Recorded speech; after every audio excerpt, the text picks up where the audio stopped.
जिन मुस्लिम लोगों पर गणेश उत्सव में पथराव का आरोप लगाया गया वो तो निर्दोष निकले।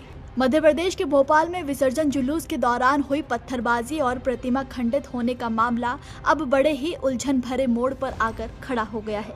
दरअसल गणेश विसर्जन जुलूस के दौरान 3 युवकों पर पत्थरबाजी और प्रतिमा खंडित करने का आरोप लगाया गया था। उनकी पहचान करने पर 3 युवक मुस्लिम निकले थे, जिसके बाद जुलूस में मौजूद चरण सिंह कुशवाहा नाम के शख्स ने तीनों पर पुलिस थाने जाकर एफआईआर दर्ज करा दी थी। फरियादी ने 3 लोगों पर सीधे पत्थर फेंकने और मूर्ति तोड़ने का आरोप लगाया था। बता दें कि फरियादी चरण सिंह कुशवाहा हिंदू एकता नवयुवक श्री गणेश उत्सव समिति का अध्यक्ष है। चरण सिंह कुशवाहा ने आरोप लगाया कि 8 सितंबर की रात करीब 8 बजे उनकी झांकी आरिफ नगर गेट नंबर 2 के पास पहुंची तो अचानक पत्थरबाजी शुरू हो गई। इस दौरान उन्होंने यामीन, अब्दुल हलीम और साहिल बच्चा सहित अन्य को पत्थर फेंकते देखा। पत्थर लगने से छोटी बड़ी दोनों गणेश प्रतिमाएं खंडित हो गई। एफआईआर में दर्ज है कि घटना समिति के अन्य सदस्यों जिसमें दुर्गा कुशवाहा, मनोज कुशवाहा, संतोष कुशवाहा, शुभम सिलावट, गौरव मिश्रा और अभिषेक कुशवाहा ने भी ये हरकत होते हुए देखी।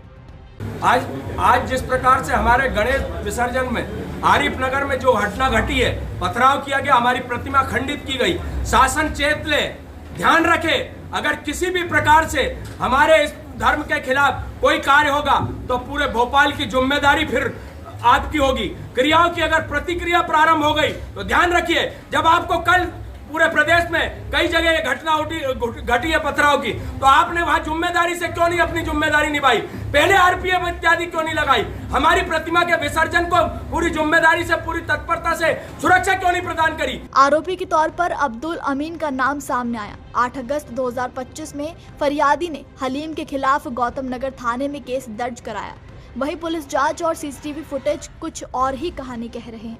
इस सीसीटीवी फुटेज पर नजर डालिए, जिसमें देखा जा सकता है कि अब्दुल हलीम जुलूस के दौरान अपनी दुकान पर काम संभाल रहा था। इसी फुटेज की जब पुलिस ने जांच की तो पूरी कहानी ही पलट गई, यानी कि ये आरोप तो झूठा निकला। और फिर एडिशनल डीसीपी शालिनी दीक्षित ने भी प्रारंभिक जांच में पत्थरबाजी की घटना की पुष्टि होने से इनकार किया है। अभी फर्स्ट फेज में जो एक नामजद आरोपी है अब्दुल हलीम, ये बताया जा रहा है, उसने फुटेज भी दी है कि ये उस समय घटना स्थल पर नहीं था, ये अपनी इसकी न्यू कबाड़ खान में शॉप है, वो वहाँ था।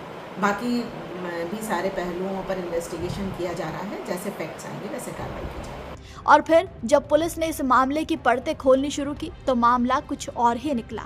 दरअसल पुलिस जांच में पता चला कि 3 मुस्लिम युवाओं पर जो कार्रवाई की गई वो निजी विवाद के चलते हुई थी। वो लोग तो जुलूस में मौजूद ही नहीं थे। इस मामले पर कांग्रेस प्रवक्ता अब्बास हफीज ने आरोप लगाते हुए कहा कि जिन लोगों ने भोपाल में सांप्रदायिक सद्भाव बिगाड़ने का प्रयास किया है, उन पर क्या कोई कार्रवाई होनी चाहिए या नहीं होनी चाहिए। उन्होंने कहा कि हम उम्मीद भरी निगाहों से देख रहे हैं कि बीजेपी की सरकार ऐसे लोगों पर कठोर कार्रवाई करेगी, बुलडोजर की कार्रवाई भी करके दिखाइएगा। इसी कड़ी में Bhopal association for protection of civil rights के सदस्यों ने बुधवार को कमिश्नर को ज्ञापन सौंपा। उन्होंने हिंदू उत्सव समिति के अध्यक्ष चंद्रशेखर तिवारी और चरण सिंह कुशवाहा के खिलाफ एफआईआर दर्ज करने की मांग की। आरोप लगाया कि इन्होंने भोपाल में दंगे भड़काने और माहौल खराब करने का प्रयास किया। पुलिस का कहना है कि फिलहाल सीसीटीवी फुटेज खंगाले जा रहे हैं, साक्ष्य मिलने पर ही आगे की कार्रवाई होगी। तो वहीं अब मुस्लिम समुदाय ने भी चरण सिंह कुशवाहा और बाकी समिति पर झूठा आरोप लगाने के खिलाफ एफआईआर दर्ज कराने की मांग की है। इसके लिए हमारे देश का कानून क्या कहता है, चलिए जान लेते हैं। भारतीय न्याय संहिता की धारा 240 के तहत यदि कोई किसी व्यक्ति को झूठे आरोप लगाकर फंसाने की कोशिश करता है तो वो इस धारा के तहत अपराधी होगा।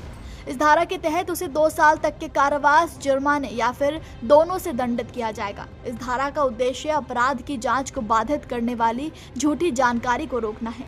भारतीय न्याय संहिता की धारा 299 धार्मिक भावनाओं को जानबूझकर और दुर्भावनापूर्ण तरीके से आहत करने के अपराध से संबंधित है। ये धारा किसी भी वर्ग के धर्म या धार्मिक विश्वास को अपमानित करने के प्रयास को अपराध मानती है, चाहे वो मौखिक, लिखित, इशारों, इलेक्ट्रॉनिक माध्यम या फिर किसी भी तरीके से किया गया हो। इस अपराध के लिए 3 साल तक की कैद, जुर्माना या फिर दोनों की सजा का प्रावधान है। यानी कि कुल मिलाकर कहा जा सकता है कि माहौल खराब करने, एक धर्म को चिन्हित करने और कुछ लोगों से बदला लेने के लिए झूठी FIR, झूठे आरोप लगाए गए। लेकिन वो कहते हैं ना कि सच छुपाए नहीं छुपता, सामने आ ही जाता है और दोषियों को सजा मिलकर ही रहेगी, क्योंकि हिंदुस्तान है, संविधान से ही चलेगा।